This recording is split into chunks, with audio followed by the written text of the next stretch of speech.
What's up, and welcome back to Cleats to Whistle podcast. I am Brad Valdez. We are here at Doss High School, and we are here with the new head coach here, and it's an honor to have you on here, Coach. But just go ahead and introduce yourself so we get your name. First off, thanks for having me on here. I'm Paul Mandeville, head football coach, Doss High School. Nice, man. And we'll just get right into it, man. Hey, these guys are out here grinding right now. He actually is calling defense this year. So right now they're in their offensive session of practice, and he's like, man, I trust my guys. They're going to get it done. And hell yeah, that's awesome, Coach. Got to be that way. There you go. I always ask this question first, and it's because, you know, we all have a past, and we all have those guys that brought us up, man. Shout out some of your mentors right now. I'm going to start out with Chris Wolf, head football coach at Mayo. In my opinion, the best coach in the state, public or private. And Steve Stonebreaker, the head coach of Adair County. The two guys that took a chance on me when I was young, and they gave me a chance to actually coach and grow in coaching. So. Oh, there you go. And did you grow up in Kentucky? No, sir. I was born in Virginia. I was raised in Clarksville, Tennessee. My father was stationed at Fort Campbell. We moved around a little bit, Germany, Pennsylvania, back to Fort Campbell, but I'm from Tennessee. Okay, so you're military brat, huh? That's right. That's right. Damn. So do you run your program sort of military wise or what? Yes. Yeah. One of the deals is like everything is like a team. So we have guys get in trouble in school. The whole team pays for it except for them. So they have to watch their teammates kind of suffer for what they did in school. So it's always a team deal. It speeds up the maturity process. Yeah, accountability. Oh, yeah. You know what I mean? I love it, Coach. I love that, man. And it's because I feel like we've talked off camera, and I said I came to their first game against Southern, and I feel like the culture has kind of shifted here a little bit, and that's because you're bringing that military structure. And how are the kids adjusting to that? They didn't like it at first. I'm not going to lie. They didn't understand it, but I was very consistent with it, and I explained to them that I'm not going to change. They're going to change. Exactly. I'm 41, so I'm at the age where I've coached longer than they've been alive, so they don't really have much leverage when it comes to certain things. Exactly, man. That's what I said. And your staff, man. This is actually one of the questions I had, further down. But how do you feel about your staff this season? It's been solid. Like I know most of them. I've worked with most of them. And the guys that were already here on staff have taken to the changes well. Been able to have some conversation with them. It wasn't just me showing up saying we're going to do it my way. I explained what my way is, and it's different. It's completely different. But Coach D and Nick Anderson, who stayed on staff, have been extremely helpful. Yeah, I love Nick, man. Nick's just a good kid. Oh, yeah. He's a do-it-all guy, man. He'll fix up your locker room. He makes it hey, beautiful, man. And he helps with the shoulder pads, everything, man. Yeah. So did you have did you play Little League? Yeah, so I actually grew up playing for the Cowboys, and I'm a Giants fan. So and that was back when the Cowboys were at their height of popularity. So everyone wanted to be a Cowboy, but I didn't want to play for the Cowboys. But, yeah, it was my first year ever playing. I loved it. The first time I touched the field, I never wanted to not do that. So that's probably why I coach now, so I can still get that feeling on Friday nights. Yeah, man, it's such a great feeling. Yeah. You know what I mean? And it's just like it fulfills you for some reason, man. Friday nights is just where it's at. There's nothing like it. Nothing. Yeah, that's what's up. And did you have a specific number that you wore and didn't have a meaning for you? So I wore number 10. My first year ever playing. I scored a bunch of touchdowns, so I kind of kept on to that. And, when you judge a dunk contest or whatever, a perfect score is a 10. So I decided to keep that. Nice. I love that. For me, yeah. Hey, he scored a lot of touchdowns. You're like, man, I better not jinx it, man. Exactly. Okay, and did you go to college to play ball? So I was fortunate enough to be a preferred walk-on at the University of Tennessee.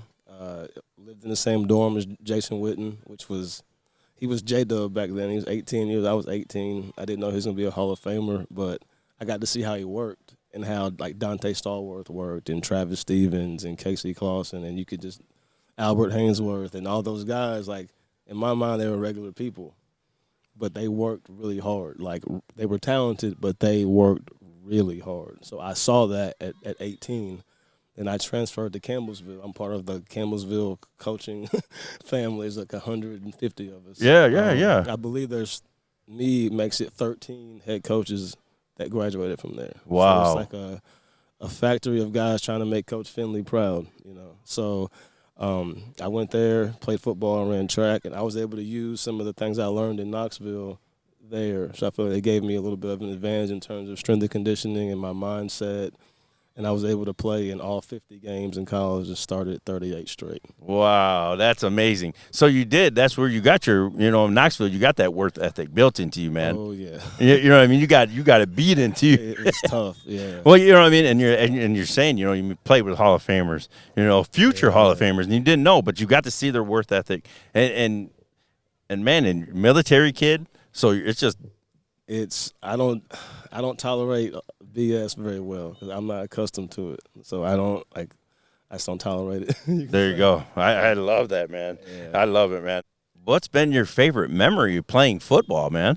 My favorite memory was my first college touchdown. Was my first college catch in a huge game, 2001. My parents were freaking out in the stands, and it was the winner goes to the playoffs, the loser goes home, and we won. And I was a redshirt freshman, and I think that was the day that I was accepted into the Campbellsville football program, pretty much. Nice. So that was awesome. Yeah, we actually had a kid, Cortez. He can't. Yeah, he played here, and he's down there now. I don't know if he graduated or not, though. I don't think I know him. No. Yeah. I think he played for. I think it was so he'd be a senior. I think right now. Yeah, that's a special place though. Like that place turned me into a man. There's nothing to do there. It's football and your friends. That's it. Yeah, that's awesome. So you do have some other stories that you probably can't tell on the podcast, man. Okay, and do you have any hobbies outside of football, man? Oh man, right now, like I like to bowl. I love the competition of it because you're still getting to compete and it's fun. Yeah. I enjoy bowling, fishing. Just old school. Me and my father used to go fishing almost every other weekend. And one time, like this is where I kind of learned about. And I was young. He left me. Like he woke me up. I didn't get up, and he left, and came home with like 16 fish on the line. So it went from him waking me up to me waking him up to go fishing. And I was like 9 years old, and that moment really changed how I viewed like reality. Yeah. Because most parents nowadays are going to try to wake their kid up. He left. Yep. And the best thing he ever did for me. Yeah. Wow. Showed you accountability right there. Hey, if you want to catch some fish, man, you better get up. Yeah. Hey, that's awesome. That's a good story, man. Because my mother is the most loving person in the world. My father was the opposite of that. So I got the best of both worlds coming up. That's what I was going to ask you. So who was the one that made you like that? But you said Pops is like that. It was him 100%. And I want to shout out to my parents. They came up here last year from Georgia for my first game. And although we didn't win, it was still probably the happiest weekend of my life, other than my children being born. Okay. It was awesome. Okay. And when did you know, like, you wanted to get into coaching? Man, I was in high school. I played quarterback. So I kind of had to direct a lot of things that were going on with the team. And I knew I wasn't going to go to the NFL. I knew I wasn't. And I kind of didn't want to. That sounds crazy. Like, I always wanted to coach. And my father was a first sergeant. So I was raised by one of the best leaders you can be raised by, like with no feelings involved. It's about do or don't, So it's the same with these kids, do or don't. Like, you get the grade or you don't get the grade. You make the play, you don't make the play. So, and I wanted to help people. So I felt like I could genuinely help more people doing that compared to, like, working in retail. Gotcha. Which I did that, and I didn't get the same joy. Like, I don't feel like this isn't work for me. This isn't work. This is what I was like born to do. Yeah, you just got that passion for it, man. Yes, sir. Damn, hell yeah, man. And you said, you're a player, big time player at, preferred walk on. So kind of stress that happens. You know what I mean? Oh, yeah. As a player, the stress. But as a coach, there's another stress that you have. How do you deal with that stress, man? Man, I try to get away from it. Like on Saturdays, I don't do any football at all during the season. I make a point to watch college football. I don't try to watch a bunch of film on Saturday. I don't want to get burned out on it. You can get like that.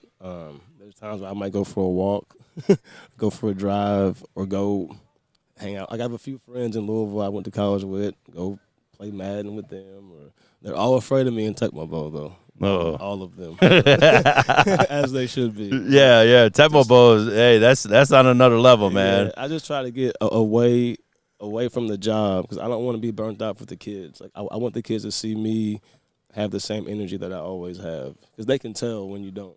Like they can see through that stuff. And I don't want them to ever see me not be me. Yeah, and that's crazy that that you said that because a lot of these kids I coached and they can tell when the vibes are high or when they're low, you know what I mean, they just feel it, and you got to be you, man. You have to, and if we're preaching them to be a certain way, we have to be that way. Like we can't take days off from it because you could take one day off from it and send a kid down a bad spiral, and I don't want everyone to do that. Yeah, there you go. And tell us about some of the leaders on this team. So we have our quarterback, Terrius Lewis. He's starting point guard on the basketball team, so he's been in that role for a while now. Demez Hollis is an excellent leader. He leads more by example. He's an example. Not a lot of words out of him. More in the school, he's a hilarious kid, but on the field, he's locked in the whole time. Nazir McFadden is a monster. I've told him he has a chance to make money playing football. Can be pretty tough on him when need be, but he's learned to accept it because it just takes time. Like around here, like we spell love Time. It takes time. You can't just walk in. They don't care about your resume. They don't care. They care, do you care about me or not? And if you don't, you can't coach them. They will not let you coach them unless they know you care. It's not 1985 anymore.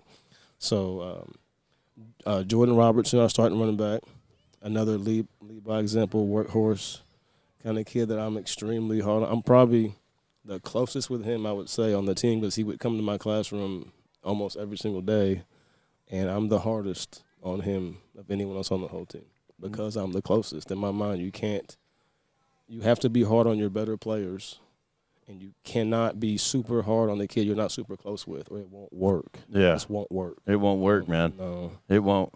And man, that's, what I mean? And you actually said that you coached, in Florida. Yes, sir. What's the difference between Florida and Kentucky? I'll put it to you like this. I was fortunate enough to coach 8A and 7A and 6A football in Florida. Each year you got about 70 kids on the team, and not one of them played basketball. So those kids play football and they run track. So you don't get 6'2", 210-pound kids trying to be power forwards. They play football and they run track, and they get offers from it. So it's kind of like here, you're going to do whatever your friends are doing. So if me and you have offers, our third friend's going to try to get an offer. But if we're getting in trouble, our third friend's going to get in trouble. Yep. It's just human nature. Yep. So the surroundings are different, how they do spring practice, and the overall commitment of it is just different. Like, it actually matters to them. And the way the kids behave in school is different. You don't get players getting in trouble. Like, we had kids when I first got the job get in trouble here. And we have a deal where, you get in trouble, the whole team pays for it except for you. And they thought I was joking, and they found out that I wasn't joking. So now they hold each other accountable in school. And one of the best things, I had a lady, I don't even know her name in the building. She said, walked past me. She was like, these kids have completely changed how they act in school. And to me, that's more important than winning a state championship because their behavior is a forever thing. It's a forever thing. Forever thing. Programmed how to act, like respectful of women, like kind to special needs students, not running with the wrong crowd. That means more to me than had we have beat Southern, So yeah. And you're probably going to get some of this too. You have a couple kids miss practice, right? And you put the rule in, you got to sit out a quarter.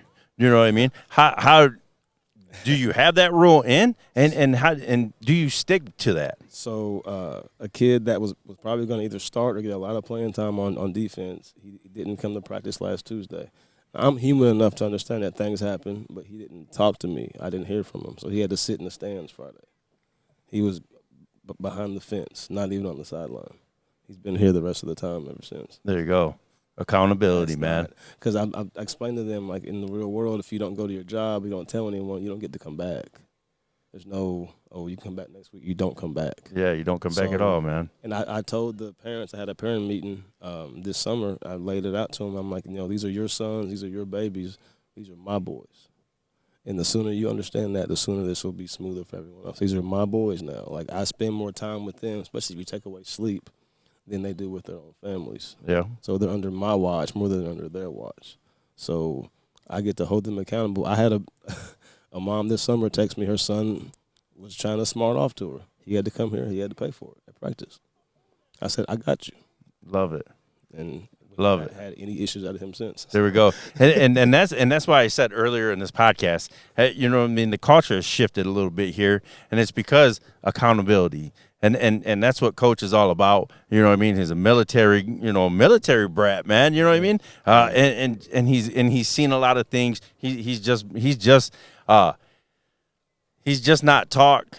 He's actually done what he's trying to install in these guys here. So, man, just come out and support Doss High School. I believe in Coach. We talked off camera. I told McCready, their AD, I was like, man, this guy just looks like a perfect fit. Their first game, no fighting, nobody acting up on the sideline, everybody standing up too. And man, it's just the little things that, you know what I mean, when like for me, I watch everybody's sideline. I watch the coaches. I like talking about locked eyes, because you know what I mean, when you're a coach and you're talking, boom, eyes are locked. That means they're all invested too. It is. Like, I believe in the team deal, because that's how you get individual praise through the team. And I have a saying, like we're all in the same boat, and if you get in the boat and you don't make it go faster, you can't be on the boat. So you get on the boat, you're gonna row, or you get off the boat. And there's nothing personal about that. It's just what it is. So I'm trying to get guys to make the boat go faster. There you go. I love it, man. I love it, man. We got one more question for you, Coach. And this is all about, like, when you first got the job, you know, you probably had goals in mind. You know what I mean? What is one or a couple goals that you want to see this team achieve? So I would love to host a first-round playoff game. I think that would be huge for the school, for the kids who are kind of on the fence about playing. I think it would be really good for the community, and I would just my main goal, man, is to be invited to as many of my players' weddings as possible. I don't care about wins and losses. I've coached in the state championship game in Florida. I've been on teams that didn't win a game when I first started coaching. I don't care about any of that. I want to be invited to their weddings more than anything. That's it, man. It's a future goal. Yeah. That's basically what it is, man. Yeah. And you know what I mean? Like I always tell everybody, you know what I mean? You're going to be coached for the rest of your life. You know what I mean? When these kids see you, you know what I mean? I haven't been here for 2 years, but they're you know what I mean? I'm walk over there and they'll be like, hey, what's up, Coach? Oh, you know what I mean? And that's fulfilling to me. You know what I mean? And just because I imprinted on them a little bit, and hopefully I rubbed off, you know, as a good person, and that's what it's about, being a good person. Man, I love this episode, man. I appreciate you very much, Coach. Like I say, the culture is shifting here, and it's because of you. Come out and support Coach Mandeville. I'll get it right, man. Oh, yeah. So, yes, come out, support him, man, and support his young men that's over here grinding, man. Yeah, like I say, everyone has a story. I'm here for them to tell it. Cleats to Whistle Podcast. Oh, you got the special button.